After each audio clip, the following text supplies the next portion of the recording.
ఆగో చేతులకు సంకల్లేసిండ్రు చుట్టూ అందరూ కెమెరాలతోని వీడియోలు తీస్తున్నారంటే గీనేదో పెద్ద తప్పే చేసిండని అనుకుంటున్నారు కదా. ఆవ్ తప్పంటే మామూలు తప్పు కాదు.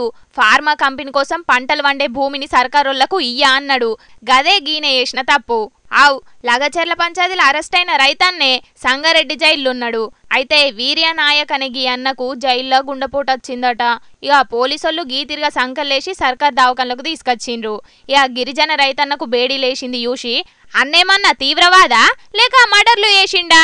ఒక రైతన్నకు గీతిరిగా బేడీ లేసుడైందని తెలంగాణలున్న జనాలంతా మస్తు గరమైతున్నారు సర్కార్ మీద. ఇక గీ ముచ్చట మీద కేటీఆర్ అన్న కూడా బగ్గనే గరమైండు. గుండెపోటు వచ్చినోడు పారిపోతారండి?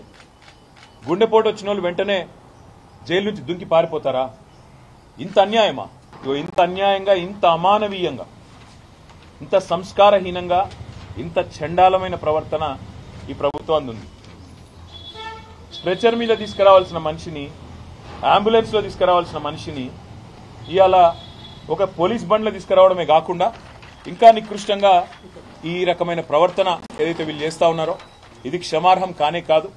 తమ భూమి ప్రభుత్వం డిమాండ్ చేసిన విధంగా మేము ఇయ్యము అని చెప్పిన పాపానికి గిరిజన రైతులు జైళ్లలో ఉన్నారు, ఈ రకంగా చచ్చిపోయే పరిస్థితిలో ఉన్నారు.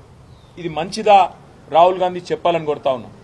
నీకు నిజంగానే హృదయం ఉంటే వెంటనే నీ ముఖ్యమంత్రికి ఫోన్ చేయి, చెప్పు, ముందు కేసులు వాపసు తీసుకో, వాళ్ళని వెంటనే జైల్లోకి వెళ్ళి ఇడిచిపెట్టు, వాళ్ళ ఇంటికి పోని వాళ్ళ కుటుంబ సభ్యులను, వాళ్ళ ఆరోగ్య పరిస్థితి ఎట్లాగో మీ ప్రభుత్వం పట్టించుకోదు, అవసరమైతే మేం చూసుకుంటాం, ప్రైవేట్ ఆసుపత్రుల్లో పెట్టి వాళ్ళకి మంచి వైద్యం చేపించి వాళ్ళ ప్రాణాలు కాపాడుకునే ప్రయత్నం చేస్తాం.